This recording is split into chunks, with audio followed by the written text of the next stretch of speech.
bizarre is it for you now to see this conflict that we're going through with Russia and Ukraine and the United States involvement, having spent time there?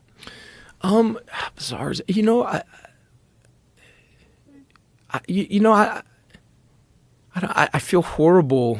I'm devastated for my friends there. I'm devastated for it's such a different Moscow. It's such a different Russia than what I knew. You know, there was a free press there when I was there. It was like, it was the Wild West, man. It was everybody was exploding, in this new freedom, and it was such an optimistic. You could feel the fragility, but there was also, man. If you bump somebody's foot by accident standing on a sidewalk, they have to step on your foot. It's like a Russian tradition. So if you bump into somebody, they have to bump into you back. If there's a line, a lot of people just didn't believe in lines. So somebody will just cut right in front of you.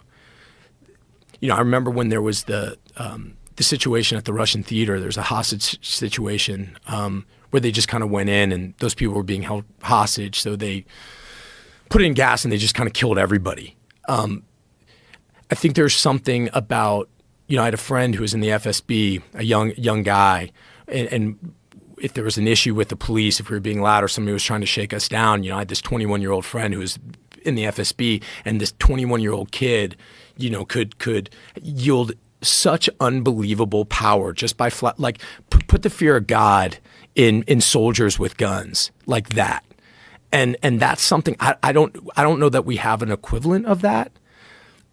I saw that there was. I remember them talking about Putin and with George Bush at the time. I remember there was that thing, and I looked into his soul, and it's like a great man. Are we really connected? There was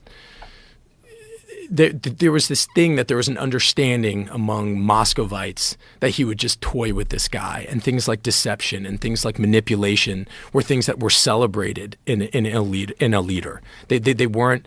We do the same shit, but we're not allowed to talk about it. We're not allowed to celebrate it. It's un-American. But that style of being ruling with an iron fist, it was still.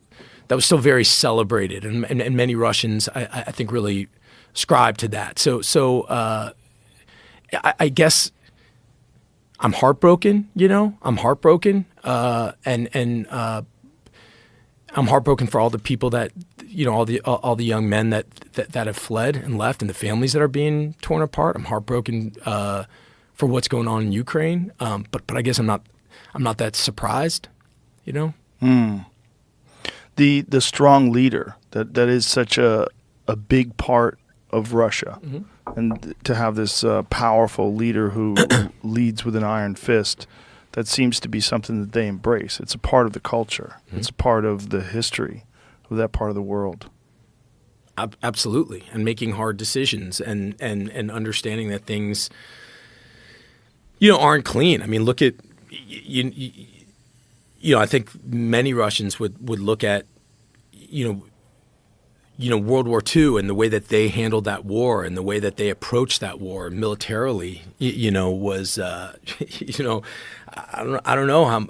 It's interesting. I don't know if that would fly here, but. Well, look what they're doing in Ukraine when they have these mobile crematoriums, and they're just taking the Russian soldiers that die and just. Yeah. But they don't even have a count of the bodies. There's not even an accurate count of casualties. And look, I think one gun for every 5 guys in World War II. Pick up when that guy dies, pick up the gun. But look, you look at the way Patton approached the armor units in World War II. Our tanks.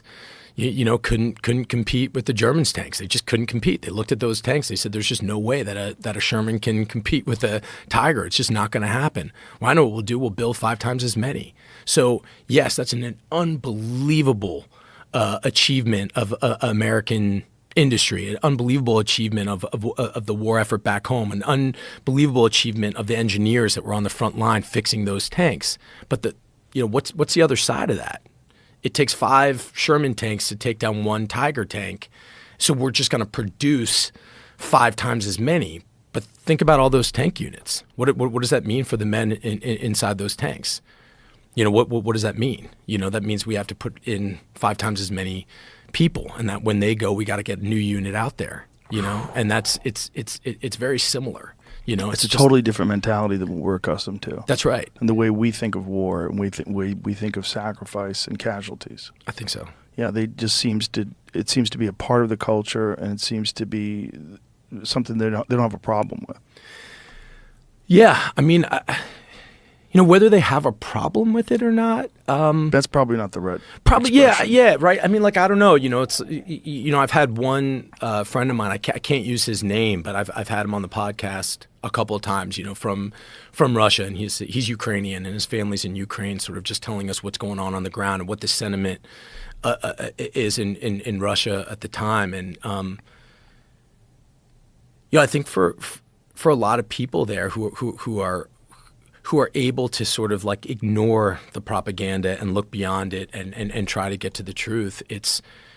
He looks very much at his own culture and his own government as a cancer, and he looks at Putin as an absolute criminal, and he's saying that he's risking his life by saying that, and how Putin deals with his political foes and it's. I mean, even as I say this to you, man, it's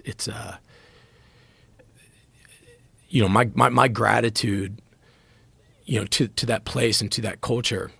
It's limitless to me. It's like I'm able to do what I love and feed my kids and have a family and I'm so grateful for it, and it wouldn't have happened if it wasn't for there. And I'm just I don't know how this is gonna end. I don't know how it ends. I don't know how it works itself out. And I hate that. Because the devil is crossing me.